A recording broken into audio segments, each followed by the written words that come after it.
அப்பா என்ன சொன்னாரு? காயத்ரி எப்படியாவது கண்டுபிடிச்சு கொடுக்கணும்னு சொல்லிருக்கேன். எப்படி? அதுக்கு என்ன செய்ய போறேன் தெரியுமா? பாரு. வணக்கம் பாண்டர். இன்னைக்கு பார்க்க போகிற படம் கண்ணுக்குள் நிலவு. இந்த படம் விஜய் அண்ணா கேரியில் ஒரு முக்கியமான ஒரு ஸ்பெஷல் படம்.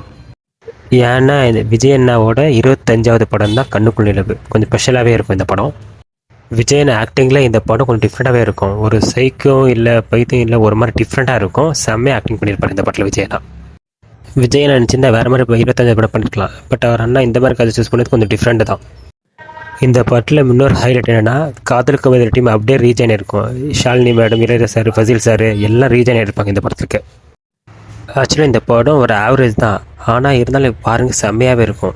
இந்த படத்துக்கு பெரிய plus point Vijayan acting, Shalini madam acting, அது கூடவே இளையராஜா சார் மியூசிக்கு, எல்லா பாட்டும் செம்மையாகவே இருக்கும். இப்பயும் கேளுங்க, செம்மையாக இருக்கும் சாங்ஸ் எல்லாமே. பார்ட்னர், இந்த படத்து விஜயன் ஆக்டிங்கு ப்ளஸ் இளையராஜா மியூசிக்கு, இதுக்கோசரம் எவ்வளோ டைம்னா பார்க்கலாம், போர் அடிக்காது. ஃப்ரீயாக இருந்தால் ட்ரை பண்ணி பாருங்க பார்ட்னர். விழியசைவில் உன் இதழசைவில் இதயத்திலே இன்று